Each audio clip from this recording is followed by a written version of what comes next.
Hello, everyone. Welcome to the next X Chapter podcast. I believe this is number 3 or 4. I'm going a little crazy. I'm not sure which one it is. But I am here with my good friend Don. You know him from the torture he put me through in the Hot Wings video. And I have him on today because I think what he has to say about starting and owning a business in Japan will be pretty interesting for a lot of people. So, welcome back to X Chapter channel, Don. Good to see you. How's it going? I don't remember the last time I've seen you during the day. During the day, I think it was one of the first times you, myself, and Hal went out. Because I met up with you Yeah. guys in Nishiura, and that was the only time I remember seeing light.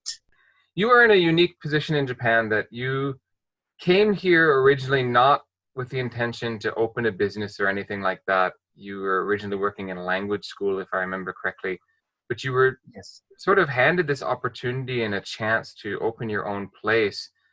And now you are a business owner in Japan. And that's something I think that there's probably a good number of people out there who would be interested to hear how you did it and what it's like running a business here. So let's start with, how did it start? uh, Pure dumb luck. Um, the two closest and best Japanese friends that I've made here both happen to be people who are both very welcoming to foreigners and are both eager to include foreigners in the community and to deal with them and to you know to have them around pretty much and to acclimate the rest of the city to them. Like Fujiyoshida is a tourist town. The way tourism is set up here, it's more just a byproduct. So they just use tourism like, okay, here are some tourists, there you go, and then that's it. They just treat them as coming through customers. But the two that I became good friends with, uh, Lisa Shibata and Masahiro Kuwabara, both wanted to include foreigners in a more in-depth capacity. Yeah, so with that, like I became friends with them, and I attended barbecues for them both, and then I ended up meeting people that they both knew. Mhm. And then eventually, one of the first festivals that they held in a reconstructed area of the drinking district of the city, Nishiura, they asked me if I wanted to do tacos one time, and I'm like, huh, okay, yeah. That was always it seemed like a fun, interesting opportunity, so I took it, and because of the good feedback, they wanted me to keep doing that again and again and again. And then eventually that just came up to a full blown offer of, hey, let's open up a restaurant. And I was like, oh, okay, why not? Okay, so it's not too dissimilar to how a lot of business works in Japan in terms of it's who you know and who you meet and the connections Yes, you can make. especially in a small city, like everyone knows everybody. Like you know someone who knows someone, even if you don't know someone that I know, you know someone who knows who I know. Right. That's actually, I would say, one of the advantages of living in a smaller town because you're only 1 or 2 degrees of separation from someone who's in a great position to help you get something you want or do something you want to do. I imagine it's a totally different animal trying to open a bar or restaurant in Tokyo. Oh yes, I'm not even going to pretend to know how that is. So Okay, so you met these people and made these connections and were invited to open your place. Now I'm showing footage of the Nishiura area over the top of this video, so we're not just a couple of talking heads for 30 minutes. Could you say something a little bit more about that area and what makes it special or unique? especially because this is a smaller city or town, Hmm. there's a lot of history for that area. Nishida is the drinking district. Now, Fujiyoshida is just one of the cities, but many people consider Nishida the main drinking district for Yamanashi, for the prefecture. You know, you would have people from Kawaguchiko, from Yamanakako, even people from Kofu coming in, Sudu. You know, they would all come to Nishida to drink. Well, I also understand that Nishiura is people are working Ah, pretty yes. hard to try to revive it. Yes, so Nishida like I said, it used to be the drinking district, and the reason for that is it was also like the big, not just drinking, but of course like the red light district and whatnot. So it used to be a little more than all that, but that's because in the past it used to be more yakuza run. Mm. So because of that, they used to have a lot of money going through that area, and so that's what brought people from all around the prefecture to this one location in this small city. But from what I've been told, the city decided or was able to push out the yakuza. but they didn't think about the consequences of that too, so they had nothing prepped as a backup for it. So they Mm. pushed the Yakuza out, and that caused a depression to happen in the area. Well, I have to say though that it feels to me like the revival has taken hold in some ways because I lived in Fujiyoshida from 2002 to 2005, and aside from a couple of classic places that just seemed like they were going to survive no matter what, there wasn't a lot happening in that part of town. And now there's a ton of new places, and it seems to be a lot more lively again. Yes, that was thankfully City Hall did this nice project where they're trying to revise one of the streets, one of the uh, well, it's where I work, Kanpai-dori, so Shears Street. So I was there when there was nothing on that street, and so they opened up that one restaurant called Shin Sakai, which is just New Worlds, for that restaurant to represent the street. Eventually, so through Lisa and June, they started hosting little festivals, and they were communicating with other local business owners to get people interested in just revitalizing the area, just bringing more and more awareness. I want to ask you about so the ownership of the business, you got things up and running, but how was that? How difficult, what hurdles did you have to get over, or what was easy that surprised you? Communication, of course, is always going to be the harder part for me, or the hardest part for me, since my Japanese is sorely lacking, and honestly, I've been slacking on my Japanese. Well, I don't. I'm Well, happy that. I know that's not. I know that's not what you're asking. Well, no, Um, I'm just happy. I'm happy that you're being honest about that because I think there might be people who watch this who think, well, if I don't have any Japanese, there's absolutely no way I could ever, start a business in Japan. well, the only way that I was able to at all is purely just because of who I know. Like you said earlier, it's all about who you know. So the location that I've opened, it was under bid from 2 or 3 other Japanese people. And in a local town, especially in a local town, people usually want something familiar. So these most of the time, like it was a fluke that I was able to get it. So most of the time, they would prefer a Japanese person to take over ownership of the shop. But the reason why I was able to get it though is because these Japanese people who were bidding on it were people that they didn't know. But I've built up a good reputation as part of the community, as the foreigner in the community that understands them and understands their way and who enjoys their company. So Right. because of that, I never bid for this location. They actually approached me and asked, "Oh, Don, would you be interested?" I said, "Oh yeah, that sounds fun. Yeah, I would love to try Wow. that." And then they said, "Okay, then it's yours." And I'm like, "Oh wow." So they gave it to me without, I didn't fight for it or anything. They just gave it to me over 2 other Japanese people. So the bottom line is, despite the fact that you're the foreigner, you're the one that they know, appreciate, and trust, and so they came to you preferentially over 2 actual Japanese people who bid on it. Yes. Even if there's a language barrier, like intentions can be felt and understood. Mm-hmm. And they understood my intentions from the beginning. Like there were some times that I would help them out and there was no benefits to me, but I wanted to help them out because I thought it was interesting and fun and I enjoyed being part of the community. Because I always talk to them about community, like they wanted to include me because of that. And then whenever I did something, I tried to include them as well. So we always had a dialogue. I almost want to make that the motto of my YouTube channel. Like, good intentions can be felt. Like, the way you said that was a really good sentiment. So you had these people helping you along, and you had almost the perfect place for you fall into your lap, essentially, because they offered it to you. What problems, if any, did you face along the way? Or did it all go off that? Plenty of problems. There are, of course, the usual problems of making sure of trying to get a feel for the area. Like for any business, it doesn't matter who you are, but you need to find out and see what's desired, what works, what doesn't. Originally, I was stocking bottles of wine, but that doesn't work. They didn't want bottles of wine from my shop. You have to know the market, right? Mm-hmm. But also because not everything was smooth sailing, because for local places too, like Fujiyoshida, they're still more comfortable with what's known. Because of that, 2 days before I even opened, and I was just prepping for my opening for my grand open. I already heard customers walk by and say, "Oh, don't go in there. It's a gaijin bar. It's a foreign bar." But people that I happened to meet were the most welcoming people in the world.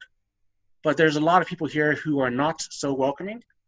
And so it's up to me to slowly change their minds on things. It doesn't help that for a local town like this, the perception of foreigners aren't great yet, or wasn't great at the time.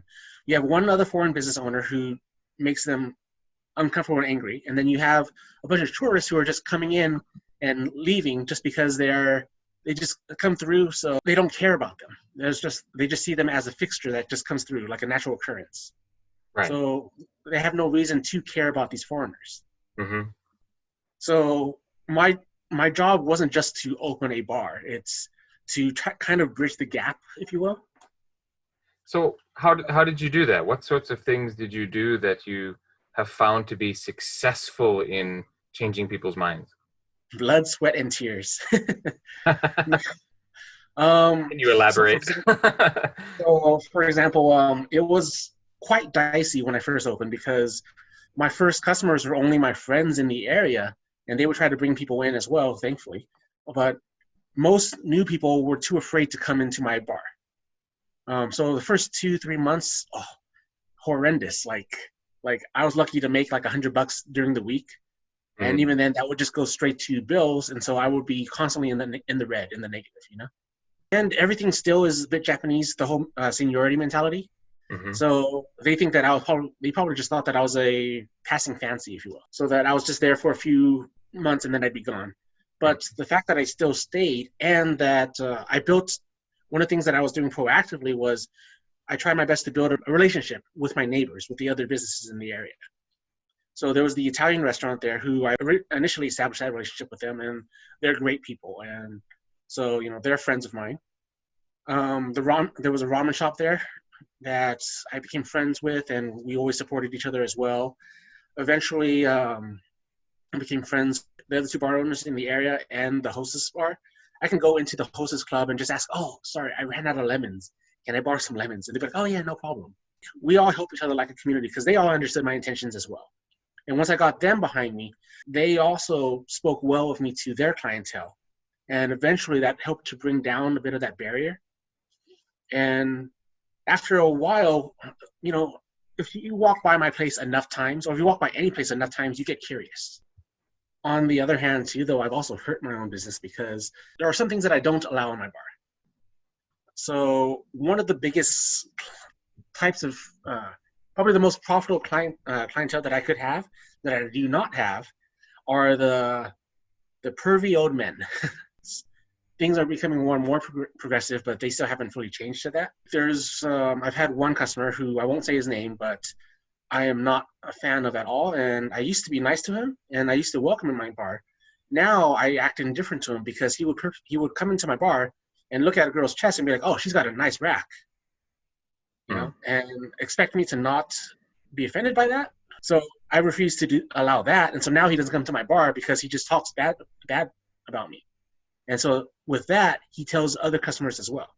And so that's one of the reasons why I don't get that clientele anymore. Most of my customers, when they come in, they want to be entertained. So so I didn't realize how much of a show I'd be having to put on. They come in and they want to talk to me. They want to communicate with me.